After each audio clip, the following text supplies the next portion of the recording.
School of martial art self defence academy में प्रशिक्षण कर रही है खिलाड़ी निधि शर्मा।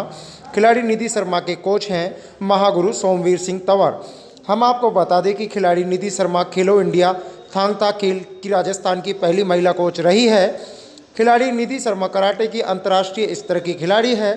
कराटे खेल में ब्लैक बेल्ट जीत चुकी है खिलाड़ी निधि शर्मा। वहीं खेलो इंडिया वुशु में महिला लीग की तरफ से कांस्य पदक विजेता भी रही है।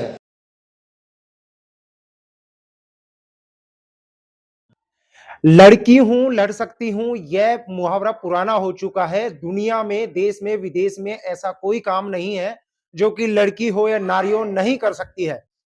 इसी को जानने के लिए मैं आज पहुंचा हूं स्कूल ऑफ मार्शल आर्ट में एक ऐसी लड़की के पास में। मैं मिलाऊंगा आपको उस लड़की से जो ना सिर्फ काबिलियत रखती है अपने हुनर को पहचानने के लिए, बल्कि जो अलवर के लोग हैं वो भी उस लड़की की तारीफ करते हैं। जी, सर्वप्रथम तो आपका बहुत बहुत स्वागत है हमारे न्यूज चैनल में। धन्यवाद। क्या नाम है आपका? मेरा नाम निधि शर्मा है।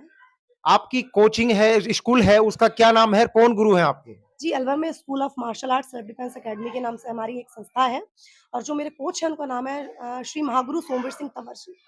तो किस तरीके से आपको प्रेरणा मिली कि मुझे इस फील्ड में जाना चाहिए और जो मेरे को जो तैयारी है, एक प्रिपरेशन इस तरीके से करनी चाहिए? देखिए, स्पोर्ट्स को लेकर एक टाइम देखते हैं हम कि पहले मैं वेट लिफ्टिंग किया करती थी। देन उसके बाद ये था कि एक लड़की होने के नाते अगर हम खुद की आत्मरक्षा खुद नहीं कर सकते, तो हम लाइफ में क्या कर सकते हैं? तो उसके बाद मुझे हमारे जो महागुरुजी हैं उनसे प्रेरणा मिली कि मुझे अपनी क्लासेस स्टार्ट करनी चाहिए, यहाँ पर डिफेंस सीखना चाहिए। क्या शिक्षा क्या है आपकी? कब अब तक कितनी आप पढ़ी हैं और कब से आपने शुरुआत करी यहाँ पर? एजुकेशन में मैंने एमबीए किया हुआ है, मास्टर्स हूँ मैं एचआर डिपार्टमेंट से और मुझे यहाँ पर 5 साल हो गए हैं। मैं कराटे से ब्लैक बेल्ट फर्स्ट डैन हूँ। किस तरीके से आपने यहाँ पर जब आए, ज्वाइन किया था, आपकी उम्र क्या थी और अभी कितना समय हो गया है आपको यहाँ पर प्रैक्टिस करते हुए? जी, जब मैंने यहाँ पर जॉइन किया था, जब मेरी उम्र 23 साल थी, अब मुझे यहाँ पर 5 साल हो गए हैं। किस-किस तरीके की जो आपने यहाँ पर ट्रेनिंग ली, जब आप आई थी, तब आपको कितना कुछ ज्ञान था और अभी कितना उसमें बदलाव है? जब मैं यहाँ पर आई थी तो मान के चलिए आप स्पोर्ट्स को लेकर एकदम मैं ज़ीरो थी। देन मैं यहाँ पर आई तो महागुरु जी की प्रेरणा में, इनके मार्गदर्शन में मैंने प्रैक्टिस की। हर प्रैक्टिस को करके अपनी ऑनेस्टी दिखाकर यहाँ पर मैं हर एक बेल्ट एग्ज़ाम को पास किया और नेशनल फेडरेशन के द्वारा, हमारी संस्था के द्वारा मुझे ब्लैक बेल्ट दी गई। कराटे में मैं ब्लैक बेल्ट फर्स्ट डैन हूँ।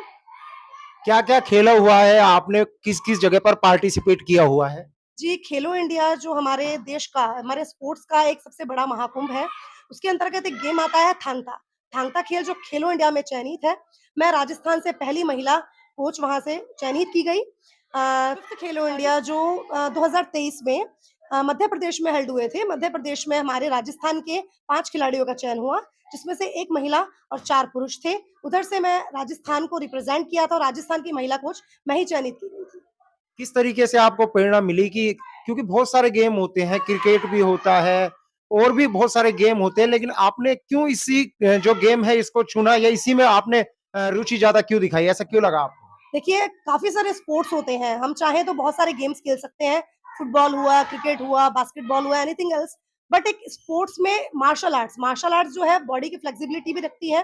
देन वो खुद का मार्शल आर्ट्स के जितने भी गेम्स हैं, वो अपना डिफेंस करना खुद सिखाते हैं। अगर हम कराटे को लें, थांग ता को लें, वुशु को लें, किक बॉक्सिंग को लें, सारे गेम्स जो है खुद का डिफेंस करना खुद सिखाते हैं। अगर इन फ्यूचर कोई लड़ाई झगड़ा होता है, तो जो भी डिफेंस की क्लासेस हैं, वो हर गेम से हमें डिफेंस सिखाया जाता है।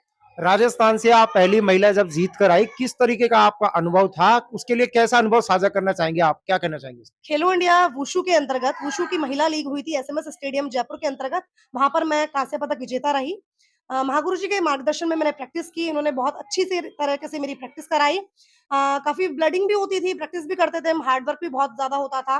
सुबह की 2 घंटे की प्रैक्टिस और शाम की 3.5 घंटे की प्रैक्टिस के बाद मैंने कांस्य पदक जीता और जितनी भी प्रेरणा है मुझे हमारे महागुरु सोमवीर सिंह तंवर जी से मिली है। इन्हीं के मार्गदर्शन में मैं रहकर मैंने प्रैक्टिस की। कैसा उस समय लगता था कि जिस समय आप प्रैक्टिस कर रही थी, ब्लड भी आ रहा था, थकान भी हो रही थी, शरीर भी टूटा हुआ महसूस हो रहा था, तो उस समय लगा नहीं कि शायद मैंने कहीं कोई गलत निर्णय ले लिया है? नहीं, मोस्टली क्या होता है कि लोगों को फ़ील आ जाता है कि हमने गलत चुन लिया है, कोई स्पोर्ट्स गलत हो गया है। बट मुझे ऐसा नहीं लगा क्योंकि इंसान को अपने एम के प्रति ईमानदार होना ज़रूरी होता है और मैं अपने एम के प्रति ईमानदार थी, तो जो मैंने चूज़ किया है, जो मैंने स्पोर्ट चूज़ किया था, उसके लिए मैं ऑनेस्ट रही। प्रैक्टिस भी करती रही, उसके लिए फिर एक मोटिवेशन मिलता रहा, रेगुलर प्रैक्टिस करते रहे। उसके बाद हम अपनी चीज़ें हमारे कोच से भी शेयर करते थे, हमारे कोच साहब से बोलते थे, तो वो हमें मोटिवेट करते थे, फिर हम आगे की प्रैक्टिस को और हार्ड किया करते थे। जिसके बाद मैंने 3 फाइट जीती, उसके बाद मेरा काँस्य पदक रहा। भविष्य को लेकर किस तरीके की आपकी रणनीति है कि मुझे अभी ये तो मैं कर चुकी हूँ, लेकिन यह और करना बाकी है? आगे मेरा मेन मोटिव तो यही है कि मैं कॉमनवेल्थ गेम जो हमारे भारत में होते हैं, उधर मैं चयनित रहूँ। सर के आशीर्वाद से और सर के मार्गदर्शन से हमारी अकेडमी का नाम रोशन हो। यहाँ पर छोटे-छोटे बच्चे खेल रहे हैं, जिस तरीके से हम आपको दिखा पा रहे हैं। क्या आप इनसे सीनियर हैं, क्या कहना चाहेंगी बच्चों से कि किस तरीके से और प्रैक्टिस करें और खुद को किस तरीके से और ज़्यादा काबिल बना सकते हैं? प्रैक्टिस जो है हमारे पास यहाँ पे 3 साल से स्टार्टिंग होती है, तो 3 साल से लेके कोई एज नहीं होती प्रैक्टिस करने की। स्पोर्ट्स को लेकर बहुत सारे बच्चे हमारे यहाँ पे प्रैक्टिस करने आते हैं। तो बस मेरा यही मोटिव है कि बच्चे जितना अच्छा हो सके उतना हार्ड वर्क करें। जितना हार्ड वर्क करेंगे, ईमानदारी से प्रैक्टिस करेंगे, तो वो अपना एम को चूज़ करके आगे बढ़ सकते हैं। आप एक महिलाएँ हैं, यहाँ से आप निकलती हैं, आप एक लड़की हैं, रात हो जाती है, अंधेरा हो जाता है, कभी किसी तरीके का आपको लगा कि डर लगा हो या फिर कभी ऐसी कोई इत्तेफ़ाक हुआ हो कि किसी ने कोई कमेंट कसा हो और आपने उलट के तुरंत जवाब दिया हो, कभी इस तरीके के सब कुछ वाक़या हुआ है आपके साथ? जी नहीं, ऐसा तो आज तक कभी हुआ नहीं क्योंकि जो स्पोर्ट्स मैंने चूज़ किया हुआ है, उसके बाद डर नाम की चीज़ तो यहाँ से निकल ही जाती है। मार्शल आर्ट्स के अंदर जितने भी डिफेंसेस हैं, वो सारे हमें इतना प्रिपेयर्ड कर देते हैं कि हमें डर रहता नहीं है। मैं इतनी जगह जाती हूँ, इतनी जगह आती हूँ, कभी ऐसा फ़ील ही नहीं हुआ। अगर इन फ्यूचर कभी ऐसा होता है, तो किस तरीके की आपकी तैयारी है, उसके लिए क्या कहना चाहेंगे? इन फ्यूचर कभी ऐसा होता है, पहली बात तो यूनिफ़ॉर्म देखकर कोई बोलता ही नहीं है। दूसरी बात ये अगर कोई भी ऐसा कोई वाक़या होता है, तो उसके लिए हम पूरी तरह प्रिपेयर्ड हैं। आप एक लड़की हैं, महिलाओं के लिए, लड़कियों के लिए क्या संदेश देना चाहोगे? हमारे चैनल के माध्यम से क्या कहना चाहते हो आप? मैं अपने चैनल के माध्यम से यही कहना चाहूँगी कि हमारी संस्था है अकेडमी है अलवर में स्कूल ऑफ मार्शल आर्ट्स। तो अलवर और पूरे देश और पूरे राजस्थान की महिलाओं के लिए यही है कि जितना हो सके अपने आत्मरक्षा के लिए कराटे सीखें, मार्शल आर्ट्स जॉइन करें, जो आपका खुद का डिफेंस करना आपको सिखाएगी।